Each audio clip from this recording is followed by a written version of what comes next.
The majority of entrepreneurs and experts with podcasts are wasting money and time on marketing efforts that don't move the needle because they're not tracking what actually drives faster podcast growth. And after interviewing and coaching 400 plus podcasts, it's clear that when you don't know what the right metrics are to track, you end up repeating bad habits that keeps your podcast stuck with slow growth, no leads, and unable to monetize. So in this video, I want to break down 4 metrics you can't afford to ignore if you want faster podcast growth and monetization. I recently went on a weight loss journey and my plan was super simple. The plan was this: eat healthy, move more. But 2 months later, my weight was basically the same, which was frustrating because I felt like I was doing all the right things. I was going to the gym, training hard, trying to be consistent, and yet my weight was still the same. So I decided to work with my brother, who's an online personal trainer, and that's when everything changed. It turns out I was trying to lose weight with hopes and good vibes, but I kept on failing because I wasn't tracking the data. I wasn't tracking how much I slept, how much cardio I was doing, how many calories I was eating each day, which didn't give me clarity on whether or not I was making progress or not. Again, I wasn't tracking the main metrics I needed to track in order to actually hit my weight loss goals. I was just left feeling frustrated. But once I had clarity on the simple metrics to track, then I hit my goals way faster. The weight dropped and I feel way more confident in terms of losing weight, going on a cut, and all that jazz. Now, what the hell does this have to do with you growing the podcast? After interviewing and coaching 400 plus podcasts, it's clear that so many podcasts out there were making the same mistake I was making. The only difference is, instead of hopes and good vibes, most podcasts just default to thinking that if they publish valuable content for years, the podcast will just magically grow, that if they build it, the audience will come.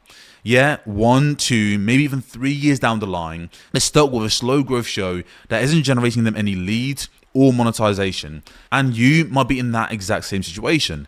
And the reason is because most podcasters are just podcasting trying to grow blind.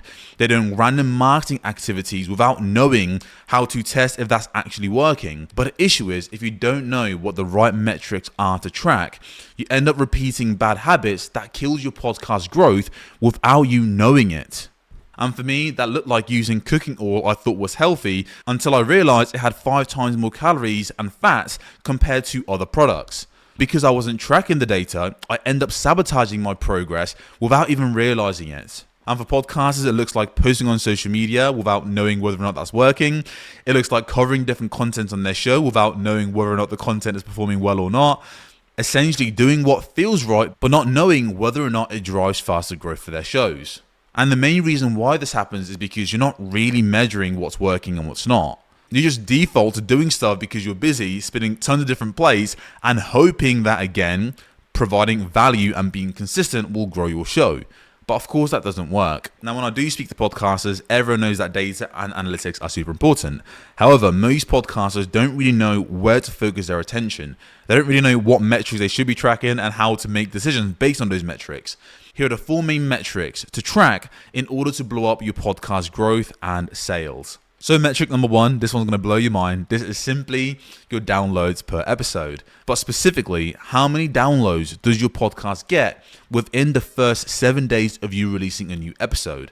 When you get this data, it gives you a solid baseline to work against. So let's say, for example, your average downloads after the first 7 days of releasing is 100 episodes. Now, when you have a marketing strategy, i.e., if I get a high-profile guest onto my show, my podcast should grow significantly. You have a baseline to test that theory against. If you get high-profile guests onto your show and the average listener within the first 7 days is the exact same as your other episodes, then you know that just getting high-profile guests isn't a reliable way to grow an audience. Or if you believe that social media promotional clips are the way to go and you spend an entire week posting a bunch of promotional clips on your social media promoting that one specific episode, if the average downloads isn't significantly above 100 downloads per episode within the first 7 days, you also know that social media clips and promoting online isn't helping you grow. Understanding what your average downloads within the first 7 days of you releasing a new episode gives you a baseline to test whether or not your marketing strategies are effective or whether or not they're a complete waste of time. Now, if you have a healthy podcast that is growing, that average downloads per episode should be growing by about 5 to 10% every single month. This is a great metric to show you that after 1 week, you're now at 110, then week 2, 120. That's a fantastic sign that things are moving in the right direction. And whatever activities you are doing, you should double down on. The second metric that most people do not track that you absolutely should if you want to grow way faster is your rankings on Apple Podcasts and Spotify. Look, one of our clients, Whitney, was on the verge of quitting her show after podcasting for nearly 2 years. She was struggling to break past 600 monthly downloads. And even though she was having deep, meaningful conversation with incredible guests and promoting constantly, it felt like no one seemed to care. No matter what she did, her show just wouldn't grow. So of course, for her, it started to feel like a giant waste of time, investing all of this energy in for a podcast that isn't growing. And it wasn't until our team came in and audited her show to figure out, wait, why isn't the show growing? The content's valuable, you're being consistent, so why isn't the podcast growing? Well, it turns out Whitney didn't have a podcast SEO strategy. Well, it turns out after auditing her show, we found out that she wasn't ranking for any searchable keywords on Apple and Spotify. Her podcast wasn't optimized for podcast SEO. Now, you might be thinking, what the hell does podcast SEO mean? Podcast SEO is a process of ranking your show higher on Apple Podcasts and Spotify. Those are the main streaming platforms new listeners go to discover new shows to listen to. They'll go into these platforms and type in how to reduce anxiety. Whitney's podcast was all about relationships, but because she wasn't optimized for podcast SEO, new listeners couldn't find her show. It made it impossible for the right people who are looking for her content to actually find her show. Now, once we fixed this, her growth started moving in the right direction. Once we started adding the right keywords like divine feminine, healing from toxic relationships into her show name, episode titles, into her show description and her show notes, then her podcast started ranking for the right keywords. Her show became more discoverable. She reached way more of the right listeners, and she went from struggling to hit 600 monthly downloads to over 7,000 plus monthly downloads in 6 months. That is the power of podcast SEO. So for you, start tracking where you're ranking on Apple and Spotify. How to do this is very simple. Ask yourself, what keywords, search terms will my audience use to find a podcast like mine? If your podcast is about relationships, then just type in relationships on Apple and Spotify and then scroll down through the results and see where you rank. If you're not ranked on page 1, that's a big indicator that new listeners are having a hard time finding your show. Because I don't know about you, but I can't remember the last time I checked page 2 or page 3 or page 4 on any platform. So the goal really is to rank on page 1. But most people don't even know where they rank and they don't know what changes to make. 1, identify the main keywords new listeners would use to find a show like yours. Search for those keywords on Apple and Spotify. 2, pinpoint where you rank for those keywords. If you're nowhere to be seen on the search results, that's a huge indicator that you need to start adding those keywords into your show name, episode titles, show notes, show description in order to start ranking faster. And let's say you're on page 3 for your main keyword, which is, let's say, relationships. Simply start covering that topic more on your show and your ranking on Apple and Spotify will increase. When you do that, you become more discoverable, you reach more of the right listeners, and you grow your show on autopilot. And that leads us to the third metric every serious entrepreneur and expert with a podcast needs to focus on if they want faster podcast growth, which is this: tracking the best performing titles and topics you cover every 60 to 90 days. But what does this look like? Look, here's the thing. Just because you believe an episode topic is valuable doesn't mean your audience believes it's valuable as well. And if you're not consistently reviewing your best performing topics and episodes every 60 to 90 days, you're essentially just guessing, hoping that, random guests will blow up your show, hoping that the topics you're covering will pick up more traction. But if a new listener decides whether or not to keep listening to your show based on the topic you cover on the podcast, and you're guessing rather than being way more strategic about which topics will keep them coming back for more, you lose so many listeners. And I think we've all had the experience when we had this idea for an episode that we thought was going to perform incredible, or you had an incredible guest on that you thought that's going to really blow up, for you to look at your numbers after release and it basically performs subpar. It doesn't really perform as well as you thought it would. Whereas you had other topics that you kind of just thought were a bit rubbish or a bit dead, or you just thought were a bit boring, that somehow magically blew up. Well, why is that? It's because in every single niche out there, whether that's real estate, personal development, business, spirituality, doesn't matter what it is, there are certain specific topics your audience are constantly obsessed with. Your goal is to find out which topics you're covering that your audience loves, and then simply give them more of that. And the process is really as simple as that.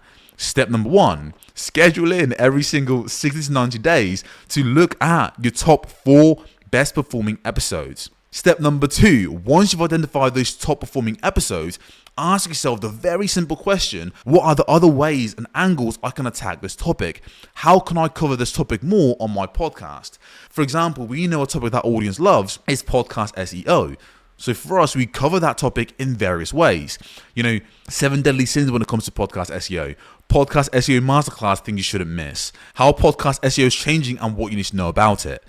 These are all covering the exact same topics. Now, don't get me wrong, those titles are absolutely awful, and you want to make sure that the titles are way more specific, way more intriguing, making them irresistible. Like, the idea, you get the idea, right? We're just thinking of, okay, what are the angles? What are the other ways we can cover the topic on our show? And then once you find what's resonating, you just add variations to that. You find unique angles to cover that topic in a way that's interesting for your audience.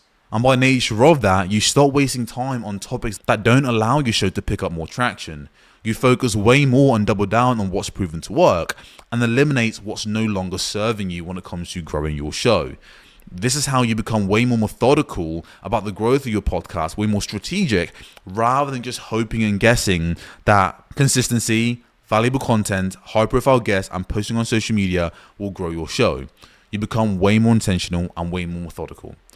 And then the fourth and final metric to track when it comes to blowing up your podcast growth is simply your retention time. And your retention time tells you on average how much of your podcast episode did your audience listen to. If you have an episode that's an hour long and your retention time is 50%, it meant that the average listener only consumed half of the content. Now, why this is an issue is if you're spending all this time interviewing high-profile guests, having meaningful conversations, sharing impactful message, and then you're going out there and promoting on social media, begging and hoping that your guests share the episode when they probably won't, but let's just say that they do, and you finally get a new listener to click play on your episode. It means that if you have a low retention time, the majority of people aren't even consuming the content. They're not even listening to your message. It's so much waste of time, so much waste of potential because you don't have a high retention time.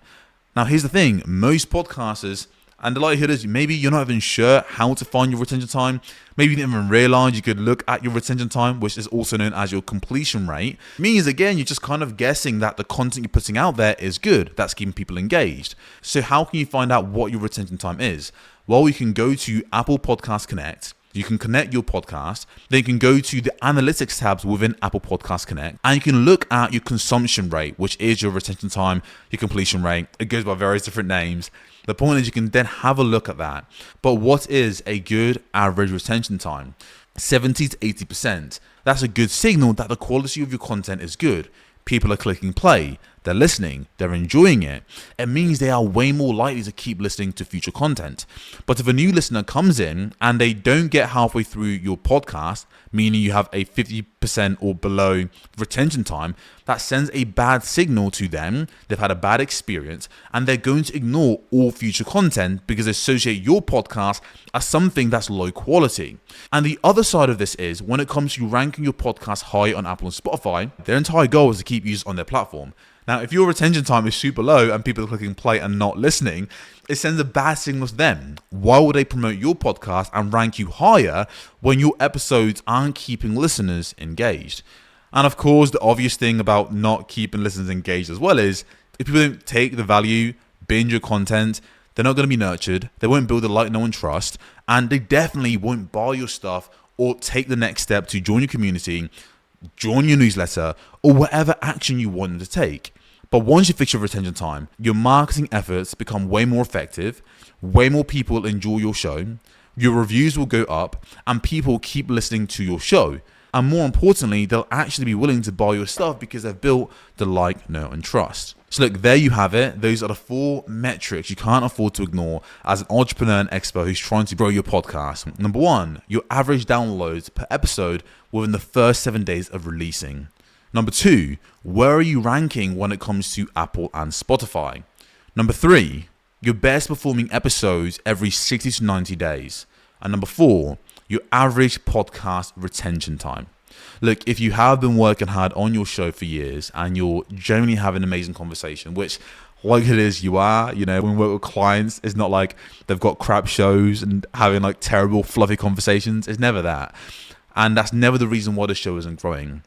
It's simply for the fact that most podcasts are so busy and you're so busy spinning so many different plates that these are things you probably know you should be doing, but you don't have the time to do, or because you're so busy and you don't really know where to look. And my goal with these videos is to help you gain clarity around all the areas and all the blind spots that you have that are slowing you down from faster growth.